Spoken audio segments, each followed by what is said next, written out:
Mais il sait qu'il y a plusieurs niveaux de lecture et il sait, et y compris dans sa manière de composer. Il y a les gimmick, il est très très fort en termes de position mélodique.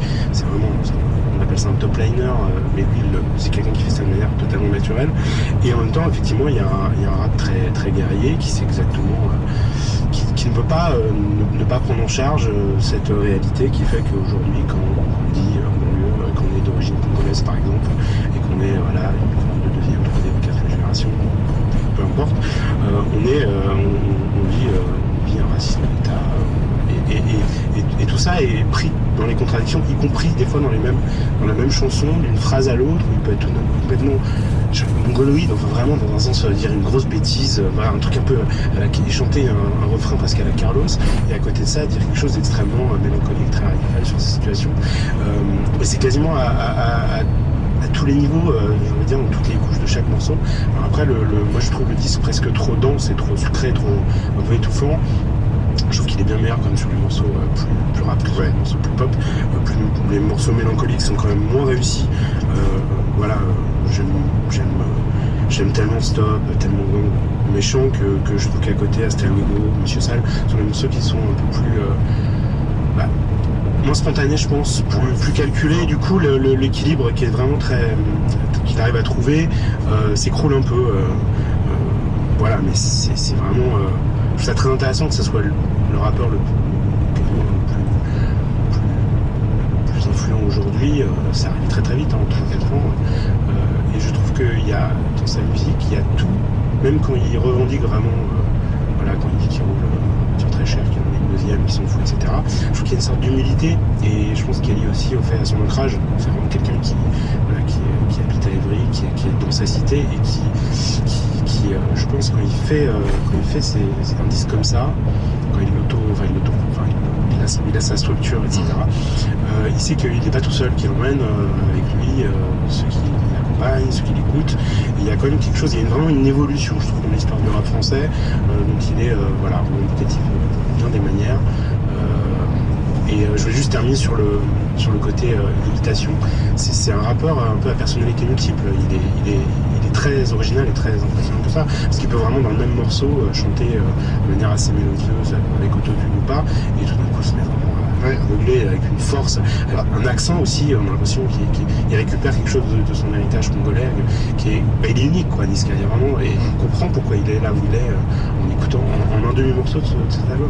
Mais parfois c'est vrai qu'on a l'impression qu'il y a un featuring alors que non, puisque c'est lui. Non, et ce qui est aussi assez appréciable, je dois dire, même si ça me fait un peu vieux grognon, c'est que c'est un rap dont on comprend absolument toutes les paroles à la première écoute. Enfin, il y a quelque chose dans son phrasé, dans son articulation, dans son flow. Il a vraiment envie de faire passer des messages, il a des choses à nous dire, il nous les fait entendre, ce qui n'est pas toujours le cas d'autres rappeurs. C'est vrai que c'est quelqu'un qui a grandi très très vite, et c'est assez étonnant on aurait pu s'attendre à ce qu'il se brûle très vite. Et au contraire, là, ce disque-là marque, je crois qu'on l'a tous dit d'une façon ou d'une autre, une forme d'assurance qui est assez impressionnante. Son jeune âge, je ne sais pas quel âge il a, ce jeune homme, enfin, 23, 24, c'est ça, 25 à tout casser. C'est très impressionnant. Bon, je trouve aussi l'album un peu trop long, ça on a souvent dit, les histoires de nombre de pistes programmes industriels pour avoir plus d'écoute et donc de streaming. 30 secondes d'instrumental à la fin d'une chanson, par exemple. Voilà, c'est pas toujours absolument justifié, et de fait il y a un peu des baisses d'énergie qui sont pas seulement liées au fait que les tempos ralentissent, mais que effectivement moi je trouve qu'il est bien meilleur dans l'énergie que dans les chansons un tout petit peu plus calmes.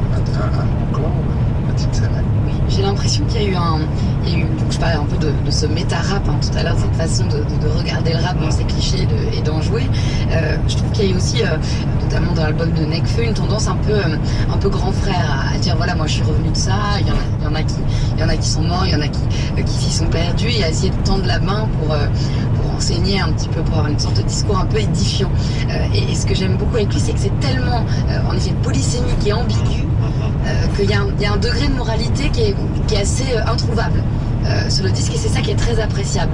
On ne sait pas vraiment quel camp il a choisi, il n'a pas spécialement d'enseignement à donner, mais en même temps sourd des leçons, des choses qui sont des témoignages d'une dureté, qui sont des témoignages aussi de mauvais choix, de pièges qui se referment, et donc on sent que c'est une belle façon de le transmettre et de le décrire, mais à un degré de moralité où tout le monde va pouvoir circuler. J'ai l'impression que du coup ça ouvre à une prise de conscience beaucoup plus intéressante que des albums un peu de repenti. J'ai l'impression que j'entends en ce moment dans le rap, et c'est ça que je trouve qui réussit parfaitement, c'est de ne pas être dupe de ce jeu, de mettre en garde tout en s'y engageant d'une certaine manière. Et ça, je trouve que c'est un point d'équilibre qu'il faut saluer. Sophie Rosemont. L'humour aussi quand même, je trouve qu'il joue vraiment beaucoup avec la caricature. Donc la caricature des autres, la sienne, la caricature de sa caricature. Et l'humour fait passer des discours qui pourraient paraître complètement aberrants, sans l'intonation de sa voix et ce qui l'entoure. C'est là où il est effectivement assez fort. Olivier. Non, mais juste un disque qui a beaucoup de travail. Ouais. Je trouve que c'est appréciable, et c'est un gros bosseur. On sent que, voilà, on lui avait prédit qu'il ne durerait pas, parce que on a fait ça comme jamais. Et aussi parce que ses refrains ont l'air complètement crétins. Enfin, je veux dire, Pouloulou, enfin, bon, on a tous chanté ce truc. Et il prouve aussi que dans les choses qui ont l'air d'être les plus simples et les plus idiotes, c'est toute la pop. Par contre, il y a du travail, il y a de la force. J'aime beaucoup la force de ce disque. Ouais, parce que chez Love You, Yeah, c'était pas non plus. Précisément. Donc c'est bien de ça qu'on parle, et puis quand même, les featuring, il est toujours bien entouré, parce que ce soit Slanfoiré, Nino, Koubaladé, il les utilise, je trouve, à chaque fois extrêmement bien. Enfin, il les invite pour une raison qu'on entend, il me semble, dans chacun des morceaux, et même Booba aussi, utilisé d'une façon assez... Il en imite le flow aussi. Assez, ouais, non, mais j'adore le adjectif. Non, ouais. De manière... inviter Booba pour être romantique, ça, moi je trouve que c'est merveilleux. Je suis sûr que quand ils se voient, ils parlent de leur gamin. Enfin, il y a vraiment ça. Ouais. Il le fait tenir ses valises dans le clip comme ça, quand même. Ça, c'est génial. Et oui, Booba tient les valises de Niska dans le clip, et quand j'ai vu ça, j'ai eu quand même un fou rire. Bon, il faut que je regarde en plus d'écouter ce que je fais un peu en boucle là, ce disque de Niska. Enfin, ça fait à peine quelques jours qu'il est sorti et qu'on peut savourer. Mister Sal chez Capitol, et puis il y a des concerts à venir. Ça commence le 13 mars à Amnéville. Il y aura Strasbourg, Nantes, Bordeaux, Rennes, Toulouse, ça c'est le mois de mars. En avril, Rouen, Marseille, Lyon, Genève et l'Accor Hotel Arena à Paris. Le 21 avril pour Niska, suivra la dispute Charlie XCX, Kazu Makino et Lana Del Rey.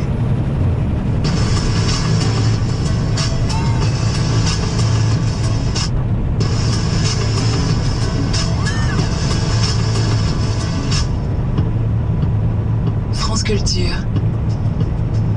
La dispute. Arnaud Laporte. Suite de cette dispute avec Charlie, c'est de l'album de Charlie XCX chez Asylum Records, Atlantic Records, l'anglaise qui a un parcours un peu chaotique. C'est vrai qu'on a souvent dit que ses plus grands succès, les plus grands succès qu'elle a écrits ont été chantés par d'autres, mais pas par elle. Elle a en plus des démêlés avec sa précédente maison de disques, ce qui l'a amené notamment d'ailleurs à sortir une mixtape gratuite il y a 2 ans où elle se lâchait, enfin, pourrait-on dire. Alors c'est le nouveau disque, Charlie, nouvelle maison de disques. Est-ce qu'il allait suivre cette voie, ou est-ce que la musicienne allait rentrer dans le rang? La réponse sera peut-être une réponse de Normand, ce sera peut-être la mienne en tout cas. Premier sentiment sur ce disque, Mathilde Serrel? La fête est finie, point d'interrogation. Olivier Lam? Ah ouais, un disque qui, je pense, aurait été accueilli très très chaleureusement, en tout cas par moi, de la part de n'importe qui d'autre. Et là, je suis déçu parce que voilà. Parce que c'est elle. Parce que c'est elle, et qu'elle a fait des choses vraiment parmi les plus dingues de la pop anglo-saxonne de ces dernières années. Sophie Rosemont. Oula. Aussi agaçante qu'attachante malgré tout. Oula, c'est dit avec tellement de soupirs dans la voix. Je vous propose de vous remettre un peu en écoutant 2099.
reproches et de récriminations pendant l'écoute de Charli XCX. En premier lieu, Sophie Rosemont, qui se demande ce qu'elle a fait pour mériter ça. Je résume un peu votre sentiment et vous allez pouvoir le développer, ma chère Sophie, par rapport à ce disque. C'est vrai que l'album commence très mal avec un titre nommé Next Level Charli où sa voix est tellement agaçante que c'en est inécoutable.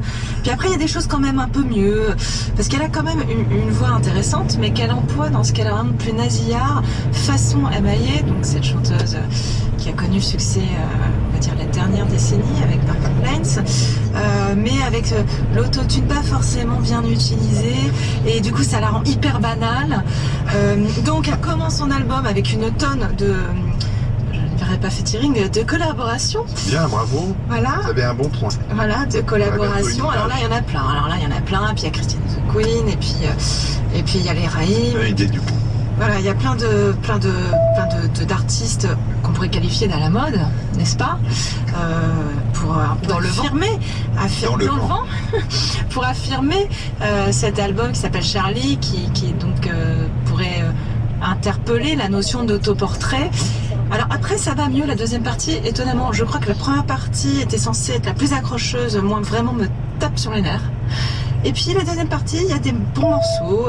Le duo avec Lizzo que je trouve quand même plutôt agréable. Après j'aime beaucoup Lizzo, donc je suis peut-être pas très subjective. Official que je trouve bien. La voix est moins maniérée, les rythmiques sont dingues. Un très bon titre. Check It, espèce de rap partagé assez expérimental. Donc là on a 2 titres d'affilée qui sont là. Oh c'est super. Puis après oh là là, il y en a encore 2 dont l'horreur qu'on vient de passer. Et l'album. Et c'est vrai que c'est une admiratrice éperdue de Britney Spears, donc elle l'assume. Elle a décidé de le devenir comme on doit l'être en 2019, c'est-à-dire un peu radical, arty forcément, on le voit avec l'identité visuelle. Très dévêtue sur cette pochette. Gaga, sexy mais féministe, un peu trash. Elle revendique son apprentissage dans les clubs et les raves. Langue apparemment surtout pas de bois, mais enfin bon, on n'est pas toujours sûr.